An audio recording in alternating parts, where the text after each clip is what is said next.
환영합니다. 이렇게 인사하고 시작하도록 하겠습니다.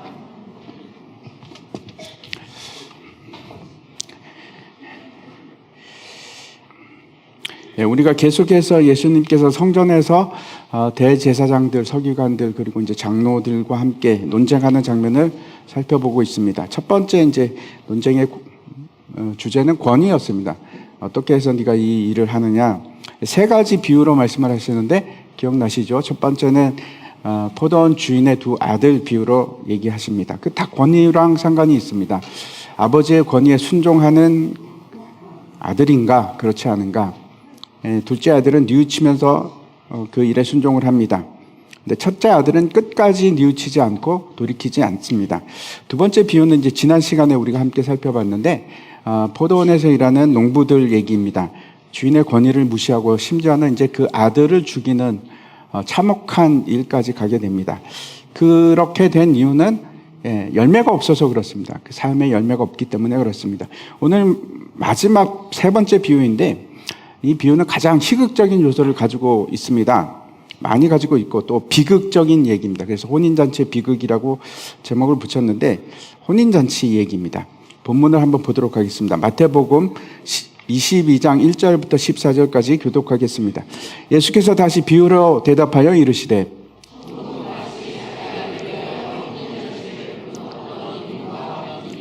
그 종들을 보내어 그 청한 사람들을 혼인잔치에 오라 하였더니 오기를 싫어하므로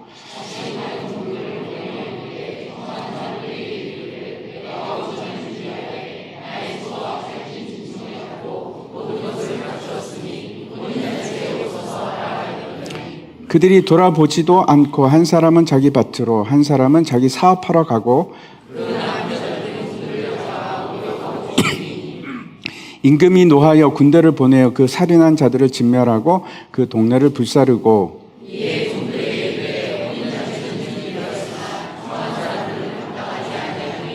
내 거리 길에 가서 사람을 만나는 대로 혼인잔치에 청하여 오라 한데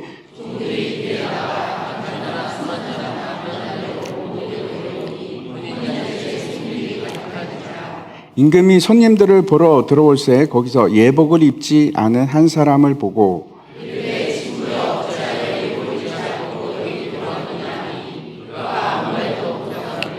임금이 사원들에게 말하되 그 손발을 묶어 바깥 어두운 데 내던지라. 거기서 슬피 울며 이를 갈게 되리라 하니라.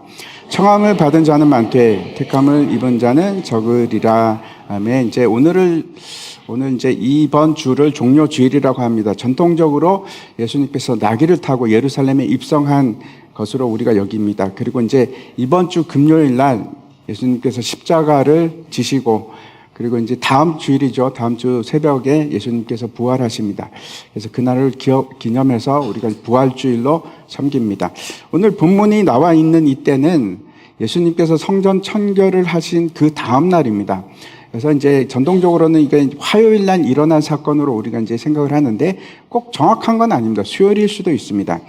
아무튼 예수님께서 그 성전의 헤롯 그 성전이죠. 헤롯이 지은 그 성전의 뜰 굉장히 넓습니다. 거기서 이제 돌아다니시면서 사람들을 만나서 거기서 가르치시고 그러고 계셨는데 그때 이제 대제사장들, 서기관들, 그다음에 백성들의 장로들이 와서 그 앞을 딱 가로막는 겁니다. 대규모로 와서 그리고 이제 네가 무슨 권위로 이런 일을 하느냐? 누가 이 권위를 줬느냐? 하면서 이제 막아서고 있는 그 때입니다. 그때 이제 예수님께서 세례 요한의 세례가 하늘로부터냐 아니면 사람으로부터냐 그 질문을 하시고 세 가지 비유를 말씀하셨는데 공통점이 있습니다. 세 가지 이 비유의 공통점이 이제 첫 번째는 요구하는 바가 있고 그 요구에 대해서 거절을 당합니다. 세 비유가 다 똑같습니다. 첫 번째는 어떻습니까? 그 아버지가 포도원 밭에 일하라고 그러는데 요구를 거절합니다. 두 번째는 열매를 달라고 하죠. 주인의 종들이 와서. 근데 그걸 거절합니다. 주지 않습니다. 그리고 오늘 본문에서 혼인잔치에 초청을 하는데 거절을 당합니다. 똑같죠. 다 거절합니다. 두 번째 이 요구하는 일이 세 가지 비유에서 동일하게 반복되고 있습니다. 여기는 다 두 번씩 나옵니다. 첫 번째 두 아들에게도 첫 아들, 둘째 아들 똑같이 요구하지 않습니까? 두 번의 요구를 하고 있고, 두 번째 이제 종들을 보내는 그 비유에서도 마찬가지입니다. 열매를 구하는데 여기서도 두 번에 걸쳐서 요구를 합니다. 그리고 세 번째는 아들이 가죠. 오늘 비유에서도 마찬가지입니다. 두 번에 걸쳐서 초청을 합니다. 근데 거절합니다. 그 장면을 묘사하고 있고, 세 번째 이 동일한 내용, 똑같이 등장하는 것이 있습니다. 관계가 등장합니다. 세 비유 모두 마찬가지입니다. 첫 번째는 아버지와 아들의 관계로 나타납니다. 그렇죠? 그래서 두 번째는 주인과 계약을 맺은 농부들 관계입니다. 계약 관계입니다.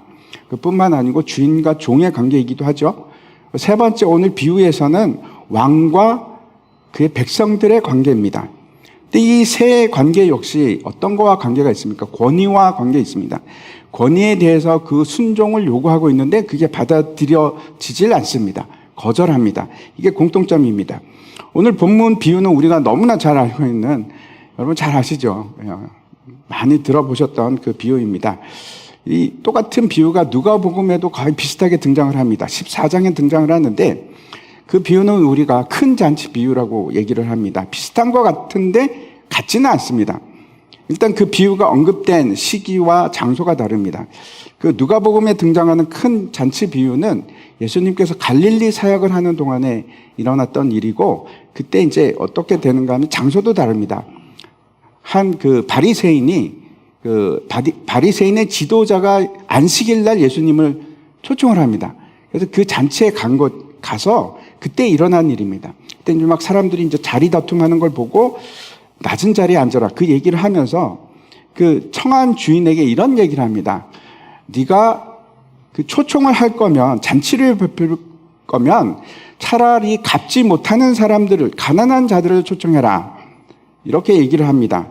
그래서 그 비유에 말씀하신 목적도 다릅니다. 근데 이제 우리가 잘 알고 있는 비유지만 오늘 이제 다시 전체를 하나씩 살펴보도록 하겠습니다.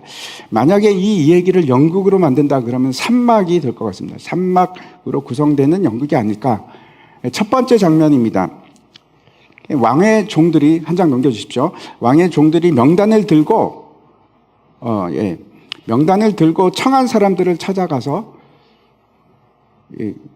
그림이 바뀌었지. 청한 사람들을 찾아가서 왕의 아들의 혼인잔치를 알립니다. 당시 이제 잔치에 초대된 사람들을 위해서 초청장을 보낼 때 어느 정도 처음에 이제 초청장을 보내고 나서 어느 정도 기간이 지나고 나서 다시 데리러 갑니다. 두 번에 걸쳐서 초청을 하게 되는데, 처음에 언제 혼인잔치가 있습니다 하고 이제 초청장을 보내는 거고, 근데 당일날 또 이제 가서 데리고 오고 그렇게 합니다. 근데 지금 처음에 초청장을 보내면서 혼인잔치가 있습니다 이렇게 얘기를 하는데 예상 밖의 반응이 나타납니다. 3절을 한번 보시기 바랍니다. 이 초청을 받은 사람들이 가는 것을 싫어합니다. 3절에 보면 그 종들을 보내어 그 청한 사람들을 혼인잔치에 오라 하였더니 오기를 싫어하거늘 이렇게 되어 있습니다. 왜 이런 반응을 보일까 하는 생각을 하게 됩니다. 당시 이제 초청받은 사람들은 몇 가지를 염두에 둔다고 합니다. 그 첫 번째는 나를 누가 초대했는가, 초청했는가, 그거 굉장히 중요하죠. 나보다 수준이 낮은 사람이 나를 초대하면 그러면 좀 생각하게 됩니다. 심각하게 고려합니다. 야, 내가 그 자리에 가도 괜찮을까? 근데 지금은 다릅니다. 그렇죠? 지금은 그 초청하는 사람이 왕입니다. 가야 되지 않겠습니까? 두 번째 고려 대상이 있는데, 나와 함께 초청하는 그 사람들이 누군가. 때로는 그 당시 이제 1세기 사람들이 그 명단을 요구하기도 했다고 합니다. 누가 그 잔치에 초대받고 오는 사람들인가. 그걸 알고 싶죠. 왜냐하면 이제 격이 맞아야 되니까. 다 이상한 사람들만 부르는데 내가 거기 끼면 안 될 것 같다. 이런 생각을 할 수도 있지 않겠습니까? 격을 맞추는 겁니다. 그걸 보는 겁니다. 세 번째 또 보는 것이 있는데, 그 초청장을 가지고 온 사람을 봅니다. 이 사람이 격식을 차려서 내 수준에 맞게 와서 지금 초대를 하고 있는가. 예를 들어서 낮은 종을 보내는 거하고 전령을 보내는 거는 다른 얘기입니다. 그렇죠? 전령이 격식을 갖추고 와서 초청장을 주면은 이 정도 하면 내가 가야지. 이런 생각을 하지 않겠습니까? 그래서 마음에 이제 그걸 맞지 않는지 맞는지 그건 이제 결정을 하는 겁니다. 작년에 요르단 그 왕자가 결혼식을 했는데, 왕세자가 결혼식을 했는데, 제가 초청자 그 명단을 한번 봤습니다. 어마어마한 사람들이 초대를 받았는데, 다 뭐 왕족, 대통령, 뭐 이런 사람들이 전 세계에서 와서 그 혼인잔치에 참여하는 걸 봤습니다. 근데 이때는, 지금 이 상황에서는 어떤 사람들을 부르셨을까, 왕이. 그런 생각을 해봅니다. 이제 1장이 끝나고 2장으로 바뀝니다. 1막 2장입니다.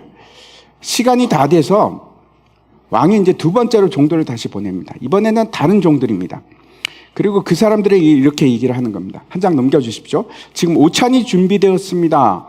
왕의 소와 살찐 짐승을 잡고 모든 것을 다 준비했습니다. 혼인잔치에 오소서 라고 얘기를 하는 겁니다. 당시 사람들은 세 끼를 먹는 것이 아니고 이제 두 끼를 주로 먹었는데, 우리나라도 그렇습니다. 우리나라도 이제 요즘에는 삼시세끼 아닙니까? 근데 그거는 이제 근대화 되고 나서부터고, 이전에는 두 끼를 먹고 이제 농사 일을 하다가 배가 고프면 새참을 먹었죠. 지금 그렇게 뚱뚱한 미국 사람들도 제가 깜짝 놀란 게, 점심을 굉장히 간단하게 먹습니다. 샌드위치 하나 먹고 그냥 넘어갑니다. 아이들 도시락 싸우는 거 보면 그냥 사과 하나 싸우는 아이들도 참 많습니다. 야, 저거 먹고 괜찮을까? 그런 생각을 하는데, 아마 그게 오래된 그 사람들의 습성이라서 그렇지 않을까. 점심은 간단하게 먹는 거. 우리는 거하게 먹죠. 굉장히 거하게 먹는데, 그렇습니다. 아무튼 이제 오찬이라고 이게 얘기를 하고 있는데, 이거는 우리로 친다면 아점 정도? 아침과 점심 중간쯤 해당하는 식사입니다. 혹시 그런 생각을 하실지도 모르겠습니다. 아니, 혼인잔치인데 아점을 준다고? 이거 좀 그런 거 아닌가? 라고 생각하실 분이 계실까봐 제가 말씀을 드리면, 이거부터 시작을 하는 겁니다. 그래서 한 일주일 동안 그냥 계속 먹고 마시고 잔치를 베풉니다. 축제가 열리는 겁니다. 특히 혼인잔치는 아주 중요하게 생각을 하고 있었기 때문에 일생일대 가장 중요한 행사 중에 하나입니다. 축제입니다. 그래서 지금 이거는 그 중에서도 일반인의 결혼식이 아니고 왕의 아들의 결혼식 아닙니까? 아마 어마어마하게 준비를 하지 않았을까, 그런 생각을 합니다. 근데 이 사람들의 반응이 도저히 상상할 수 없는 반응을 합니다. 5절과 6절 한번 보시기 바랍니다. 5절과 6절 보시면은, 그들이 돌아보지도 않고 한 사람은 자기 밭으로, 한 사람은 자기 사업하러 가고, 그 남은 자들은 종들을 잡아 모욕하고 죽이니. 여기 보면 이제 두 가지 반응이 나옵니다. 첫 번째는 돌아보지 않고 한 사람은 밭으로 가고, 또 한 사람은 사업하러 갔다, 이렇게 합니다. 이 돌아보지 않는다 하는 것은 어떤 뜻인가 하면 전혀 고려의 대상이 아니고 무시했다, 그런 뜻입니다. 그리고 자기 일을 보러 갑니다. 아니, 이래도 되는가? 이거 왕이 보냈는데, 왕이 초청을 하는 건데 하는 생각을 우리가 하게 됩니다. 두 번째는 전혀 우리가 이해할 수 없는 반응을 보입니다. 싫어서 안 가겠다, 그 정도는 우리가 그래도 어떻게 좀 이해할 수 있을 것 같은데, 그럴 수 있습니다. 뭐 싫으면 안 가는 거죠. 뭐 왕이 뭐 그런다고 하더라도 그럴 수 있습니다.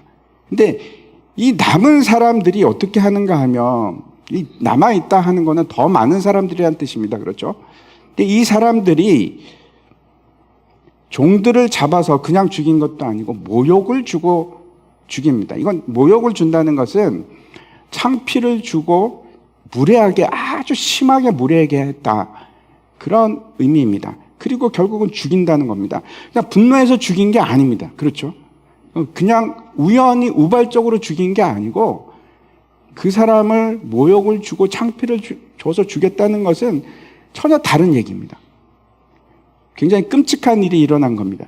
도대체 왜 이 사람들은 이런 일을 해야만 했나?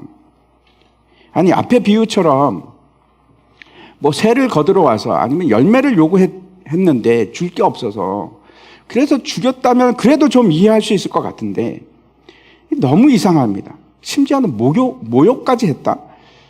과연 현실 세계에서 이런 일이 일어날 수 있을까? 왕이 초청을 했는데 이렇게 반응을 한다고? 여러분 어떻게 생각하십니까? 제가 굉장히 많이 고민을 했는데 도저히 답을 찾을 수가 없었습니다. 이유가 뭐라고 여러분은 생각을 하십니까? 누가복음에 나오는 이제 큰 잔치의 비유에서는 사람들이 거절을 합니다. 그런데 죽이지는 않습니다. 근데 여기서는 이제 그 누가복음에서는 거절하는 이유가 아주 명백하게 나옵니다. 세 가지 나오는데 여러분 기억나시죠? 첫 번째 사람은 어떻게 하는가 하면 밭을 사서 나는 아무래도 나가봐야 될 것 같습니다. 이렇게 아주 정중하게 거절을 합니다. 두 번째 사람은 어떻게 하는가 하면 내가 소 5겨리를 샀는데 그럼 10마리입니다. 한 겨리에 2마리니까 5겨리를 사서 내가 소들을 좀 시험을 해봐야겠습니다. 청하건대 나를 좀 양해해 주십시오. 그렇게 얘기를 합니다. 세 번째는 무슨 핑계를 대는가 하면 굉장히 단호하게 얘기합니다. 뭐라고 합니까? 이 사람은 나는 장가 들었으니까 못 갑니다. 아주 그냥 단호하게 얘기를 합니다. 여기서 거부하는 사례를 잠깐 생각해 보시기 바랍니다. 이게 합당한 이유가 될까요? 예를 들어서 첫 번째 사람과 두 번째 사람은 그래 좀 바쁘니까 뭐 잔치라도 좀 빠질 수 있겠지 이해할 수 있습니다. 세 번째 이유는 도저히 납득이 안 가죠.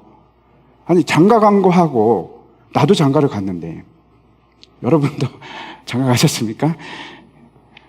장가 간 거 하고 결혼 잔치하고 도대체 무슨 상관이 있어서 그게 어떻게 핑계거리가 되지? 그런 생각 안 해보셨습니까? 말이 안 되는 얘기입니다. 장가 갔다고 안 가겠다고? 도대체 그게 무슨 이런 일이 있겠습니까? 이상한 변명입니다. 말이 안 되는데 그럼에도 불구하고 셋 중에 가장 확실하게 나는 안 갈 이유가 있습니다. 장가 갔기 때문입니다. 라고 하는 사람이 세 번째 사람입니다. 왜 그렇게 했을까? 이유가 있습니다. 이 세 가지 조건은 너무나 명백한 신명기에 나오는 징집 거부 조건들입니다. 제가 한번 옛날에 설교를 했죠. 기억나시는 분들 계실지 모르겠는데 이게 어떤 일인가 하면 신명기는 가나안 정복 전쟁을 앞두고 하나님께서 이스라엘 백성들에게 뭐라고 말씀하시는가 하면 우리가 전쟁을 할 거다.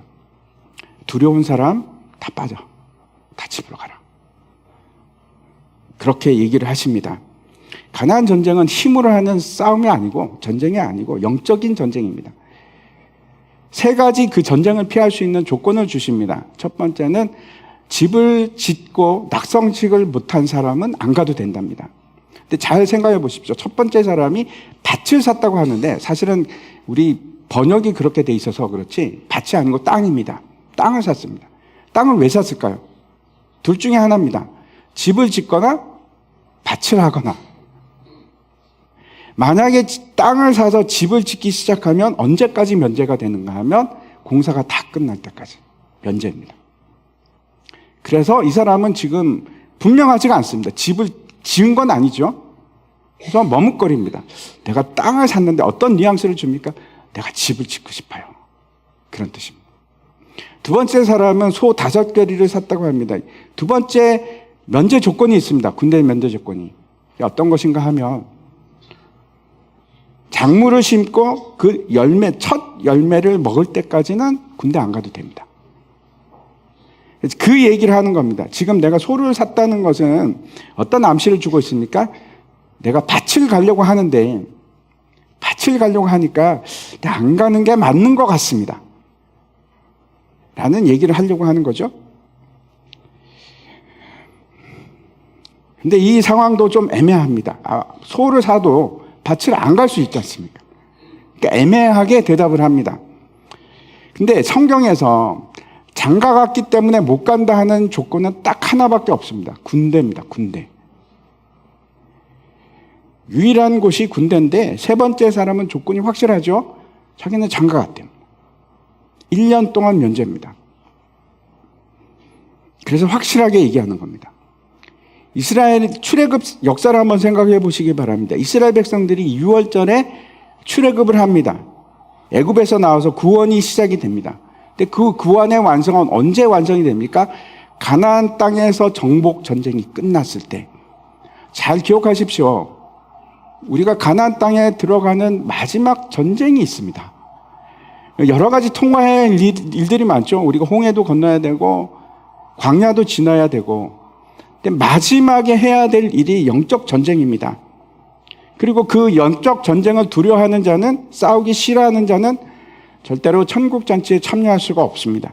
다시 마태복음으로 돌아가서 이 사람들이 거부하고 심지어는 왕의 종들을 죽인 이유가 뭔지 다시 한번 생각해 보시기 바랍니다. 왜 그랬을까? 이거는 전혀 상식적인 상황은 아니죠. 그렇지 않습니다. 이건 분명히 비상식적입니다. 본문이 말하고 있지 않은 이면이 있다고 저는 생각을 합니다. 다 기록을 하지 않은 겁니다. 그렇게 볼 수밖에 없습니다. 제가 생각하는 거는 여기서 분명히 초청하는 사람과 초청받는 사람은 어떤 관계인가 하면 왕과 백성의 관계입니다. 그렇죠? 근데 왜 혼인잔치에 가지 않았을까? 초대를 받는 것만 해도 영광인데 아무나 부르겠습니까? 모든 백성은 다 부르지는 않을 겁니다. 근데 꼭 죽여야만 하는가? 그 종들을 상식적으로 생각한다면 몇 가지 이제 이유를 생각할 수 있습니다. 첫 번째는 이런 겁니다. 이 사람들은 왕의 백성이 아닌가? 아니면 이 사람들은 지금 왕을 인정하지 않는 건가? 죽였다면, 이 사람들이 그 왕의 종을 죽였다면 그거는 둘 중에 하나일 겁니다. 하나는 탄로나지 않기 위해서, 뭘 숨기기 위해서, 증거를 인멸하기 위해서 죽였을까요? 아니면 이건 반란입니다. 왕에 대한 반란입니다. 그래도 그렇지 결혼식 초청 자리에서 반란을 일으킨다고? 저는 그래서 어떤 결론을 내렸는가 하면 이거는 현실 상황에서 일어날 수 있는, 볼 수 있는 사건은 아닙니다. 그렇다면 이거는 분명히 영적인 차원에서 이해할 수밖에 없는 사건이 아닐까 하는 생각을 합니다. 인류의 역사는 한편으로 보면 배반의 역사입니다. 아담이 그랬고 이스라엘이 하나님을 배반합니다. 로마서 말씀 한번 보시기 바랍니다. 1장 28절입니다. 또한 그들이 마음에 하나님을 두기 싫어하며 하나님께서 그들을 상실한 마음대로 내버려 두사 합당하지 못한 일을 하게 하셨으니 모든 사람이 사실 왕이 되고자 합니다. 사사기에 보면 계속 반복되고 등장하는 그 구절이 있습니다. 어떤 얘기인가 하면 그때 이스라엘의 왕이 없으므로 사람이 각기 자기의 소견에 옳은 대로 행하였더라. 이게 사사기의 마지막 구절이기도 합니다. 한번 보여주십시오. 없습니까? 있죠? 예. 사사기는 어떤 책인가 하면 이스라엘이 영적으로 가장 밑바닥에 있을 때, 그때 사건 중에 하나입니다. 그때 역사 중에 하나입니다. 이스라엘의 왕이 없다는 말은 다른 말로 하면 하나님을, 왜 왕이 없습니까? 하나님이 왕이신데. 다른 말로는 하나님을 이스라엘의 통치자로 인정을 하지 않았다는 뜻입니다. 왜 그랬을까요? 모두가 왕이 되고 싶어서. 그래서 소견에 좋은 대로, 내가 왕이니까 내 뜻대로 하는 겁니다. 소견이 좋은 대로, 소견에 좋은 대로. 그게 바로 사람이 타락한 모습입니다. 이스라엘 백성들은 하나님이 부르신 사람들이고 마땅히 하나님을 왕으로 섬겨야만 하는 백성들입니다. 근데 그렇게 하질 않습니다. 죄가 뭔가 하면 죄가 어떤 것인가 하면 죄는 하나님을 버리는 겁니다. 그리고 하나님을 영화롭게도 하지 않고 감사하지도 않고, 그리고 나를 위해서 살아가는 거, 그걸 성경에서는 죄라고 합니다. 우리가 살인하고 미워하고 시기하고 음란하고 질투하고 그거 다 죄가 아니라, 그 죄가 아닙니다. 죄가 아니고 죄의 결과입니다. 왜 그런 결과가 일어나는가 하면 죄를 범했기 때문에, 하나님을 버렸기 때문에 그런 일들이 일어나는 겁니다. 로마서에 보면 하나님을 버리면 가장 먼저 생기는 것이 어떤 일인가 하면 우상을 섬기기 시작합니다. 뭔가 하나님이 없이는 안 되기 때문에 대체물을 만들어내는 겁니다. 그게 우상입니다. 사람은 처음부터 그 설계 자체가 무언가를 섬기고 경배하도록 창조되었습니다. 그래서 그렇게 하지 않으면 안 됩니다. 하나님이 없는 자리를 반드시 채우려고 합니다. 그래서 처음에는 우상을 쳤죠. 근데 우상으로 끝나는 것이 아니고 그게 궁극적으로 어떻게 가는가 하면 자기 애가 됩니다. 나를 사랑합니다. 내가 그 자리에 가는 겁니다. 내가 하나님이 되는 겁니다. 그래서 돈을 사랑하고 자기를 사랑하고 돈을 섬기는 이유가 뭘까요? 나를 사랑해서, 끔찍하게 사랑해서 돈을 섬기지 않습니까? 돈이 나를 도와줄 거라고 생각하고. 우리는 하나님을 떠나면 자유라고 생각합니다. 절대 그렇지 않습니다. 우리는 반드시 하나님을 떠나면 누군가의 종이 됩니다. 하나님의 종이거나 그렇지 않으면 그냥 있는 것이 아니고 자유인으로 살아남는 것이 아니고 다른 것의 종이 됩니다. 누구의 종이 될까요? 죄의 종이 됩니다. 사탄의 종입니다. 가운데 중간 상태라는 건 존재하지 않습니다. 사탄이 자기 종을 만들기 위해서 계속 부추기는 것이 있습니다. 너도 하나님이 될 수 있어.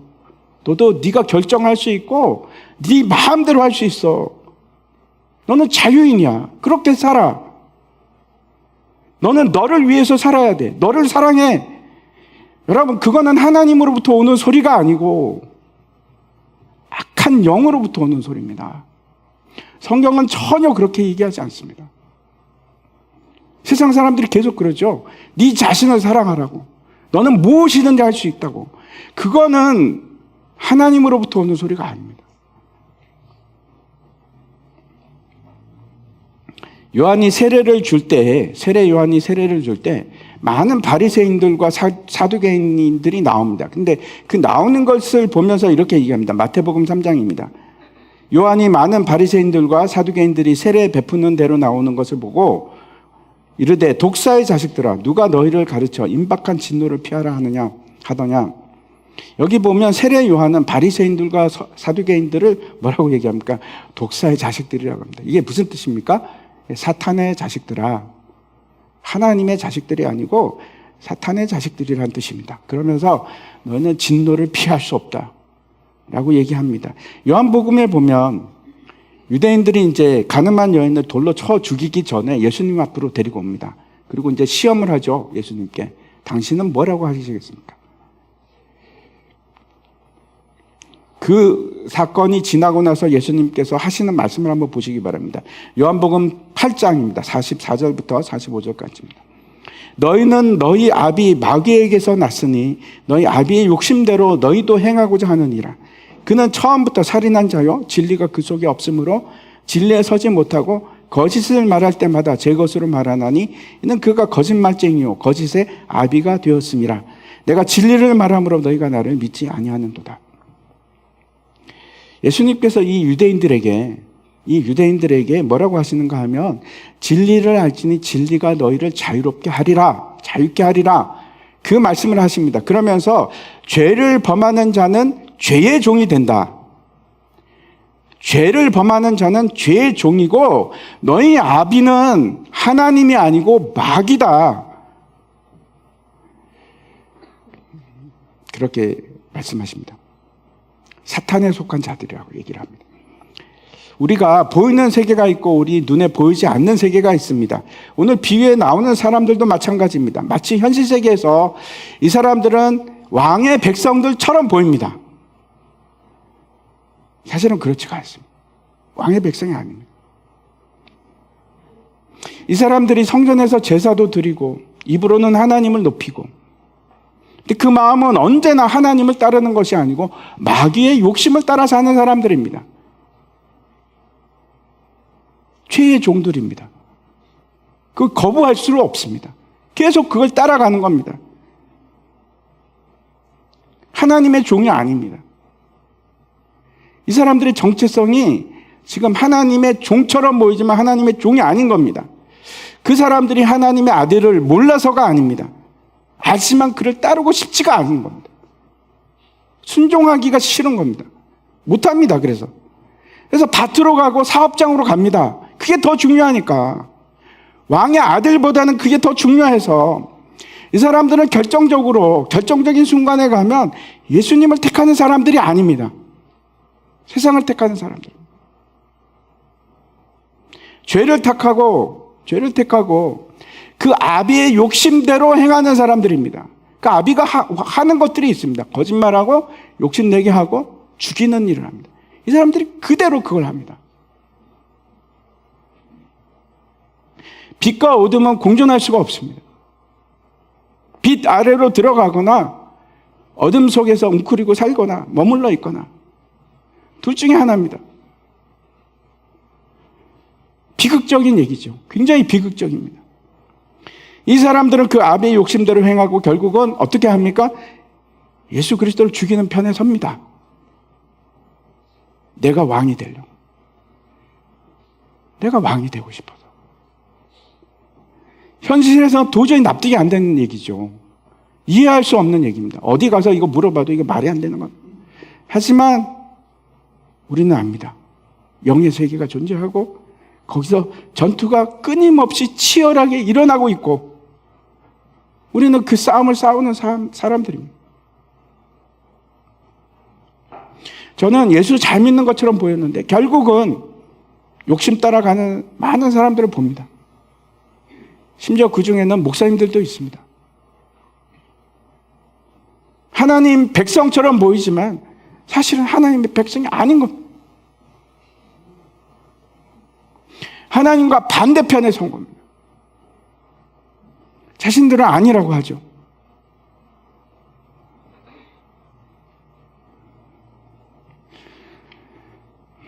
이제 다시 장면이 바뀝니다. 2막이 이제 시작이 됩니다. 2막 1장 한번 보시기 바랍니다. 7절입니다.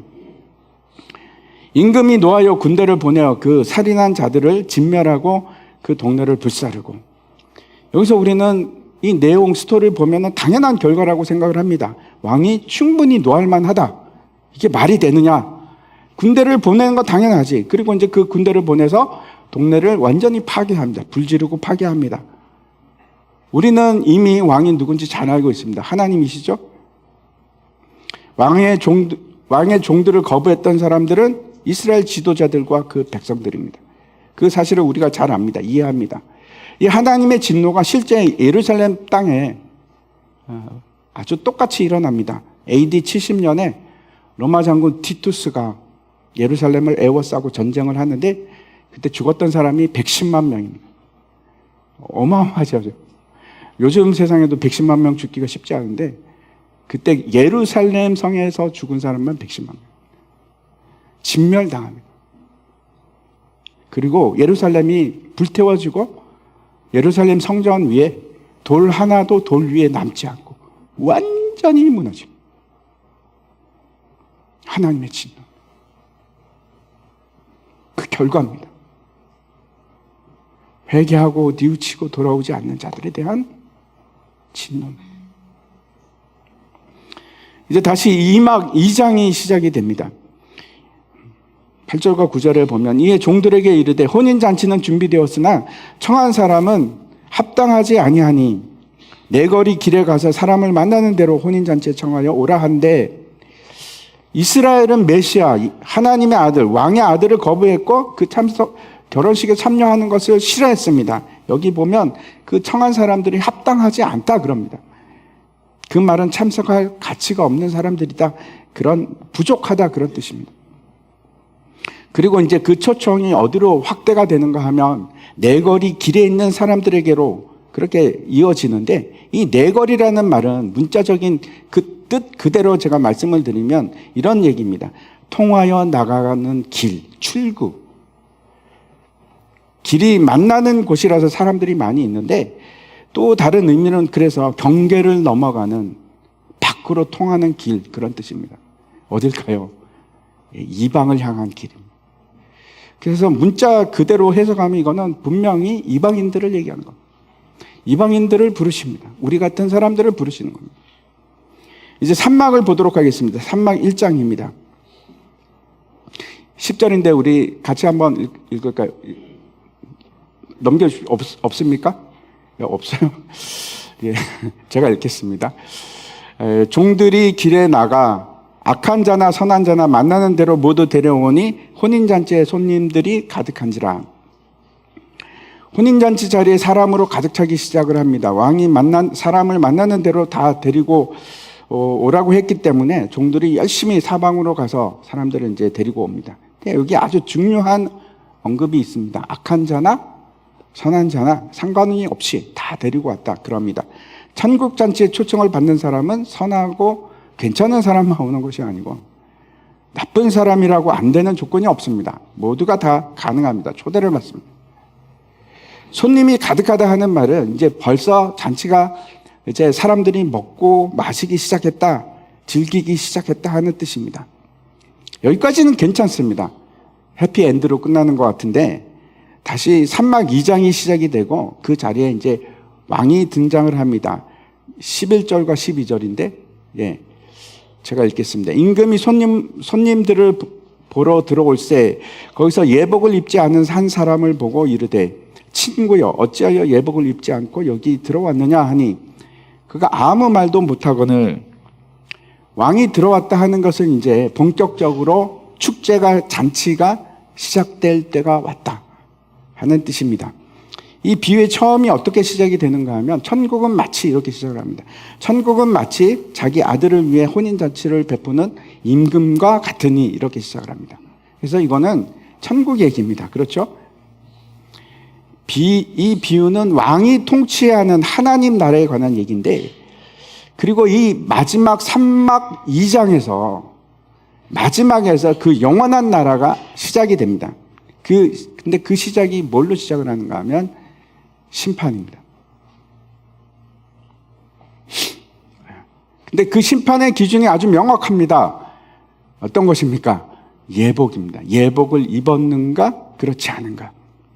그래서 예복이 뭔지 우리가 아주 분명하게 짚고 넘어가야 할 것 같습니다. 예복이 도대체 뭘까? 계시록 19장 7절과 8절 한번 보시기 바랍니다. 우리가 즐거워하고 크게 기뻐하며 그에게 영광을 돌리세. 어린 양의 혼인 기약이 이르렀고 그의 아내가 자기를 준비하였으므로 그에게 빛나고 깨끗한 세마포 옷을 입도록 허락하셨으니 이 세마포 옷은 성도들의 옳은 행실이로다 하더라. 여기서는 옷이 성도들의 옳은 행실이라고 합니다. 요한계시록 3장에는 행위의 온전한 것 이렇게 얘기를 하고 있고 또 요한계시록 7장에 보면 또 무슨 얘기를 하는가 하면 그 천상에 있는 성도들의 모습을 묘사하고 있는데 흰 옷을 입고 있습니다. 그래서 그 장로 중에 한 명이 묻습니다. 저 흰 옷은 뭔가? 그랬더니 대답을 하는데 뭐라고 하는가 하면 어린 양의 피에 그것을 씻어서 깨끗하게 하였다. 이렇게 얘기를 합니다. 로마서 말씀 한번 보시기 바랍니다. 로마서 13절과 14절입니다. 낮에와 같이 단정히 행하고 방탕하거나 술 취하지 말며 음란하거나 호색하지 말며 다투거나 시기하지 말고 오직 주 예수 그리스도로 옷 입고 정욕을 위하여 육신의 일을 도모하지 말라. 여기서는 그리스도의 옷을 뭘로 지금 대조하고 있습니까? 방탕하고 술 취하고 음란하고 호색하고 다투고 시기하는 그 반대 개념으로 그리스도의 옷을 얘기하고 있습니다. 우리가 천국에 들어가는 기준이 뭘까요? 예수 그리스도를 믿는 것 맞습니다. 맞습니다. 예수 그리스도를 믿음으로 천국에 가는 건 맞습니다. 근데 그 믿음이 어떤 것인지 여러분 분명히 아셔야 됩니다. 많은 사람들이 저도 예수 믿습니다.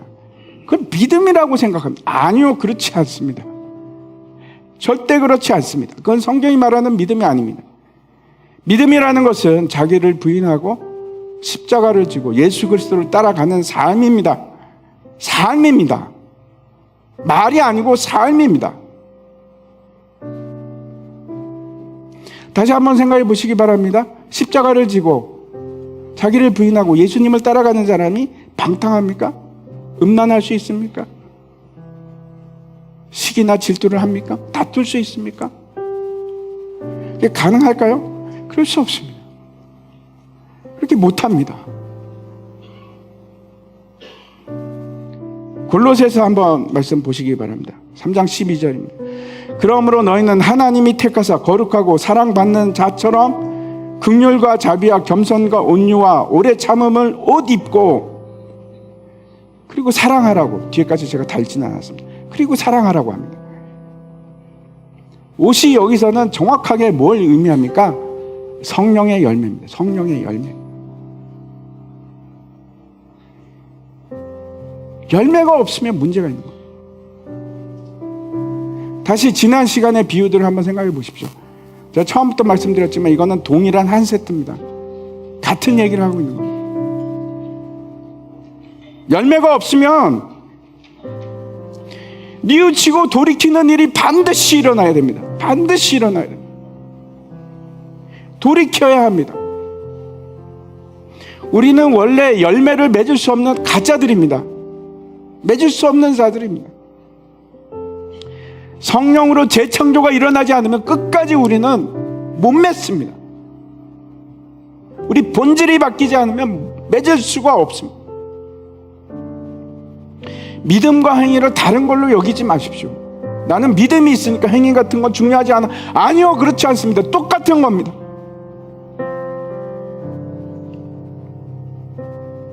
믿음이라는 것은 나의 불가능을 깨닫고 주님만 바라보고 주님 도와주십시오. 나는 아무런 가망이 없습니다. 나를 도와주시옵소서. 내가 주를 따라가겠습니다. 그게 믿음입니다. 야고보 사도는 내 믿음을 나에게 보이라 그럽니다. 내 행함이 없는데 도대체 네가 무슨 믿음이 있다고 주장하느냐?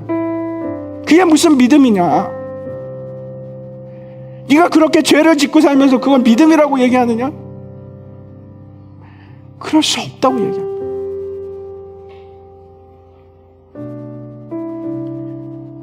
입으로 말하는 것이 믿음의 전부라고 착각하지 마십시오. 교회 나온다고 천국 갈 수 있다고 착각하지 마십시오. 나는 예수 믿기 때문에 다 괜찮아. 막 살아도 괜찮아. 큰일 납니다. 큰일 납니다. 우리는 그렇게 살면 안 돼요. 정신 똑바로 차리고 살아야 돼요. 우리는 전쟁 중입니다. 피하지 마십시오. 싸우십시오. 죄와 싸우셔야 됩니다.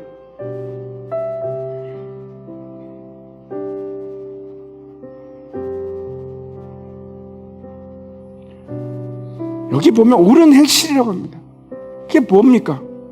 하나님 바라보고 하나님을 향해서 가는 일인데, 하나님을 바라보고 하나님만 향해서 가는데 나쁜 짓을 한다고요? 욕심을 버리지 못한다고요? 말이 안 되는 겁니다. 말이 안 되는 거라고. 결코 동시에 일어날 수 없는 것들입니다. 우리가 부족함을 압니다. 그래서 저는 괜찮은 거 아니요, 저도 못합니다. 그래서 죄인입니다. 또다시 그리스도의 십자가가 필요합니다. 오늘도 필요하고, 그래서 내일도 나는 또 필요합니다. 매일매일 그리스도의 보혈이 없으면 나는 살아갈 수가 없습니다.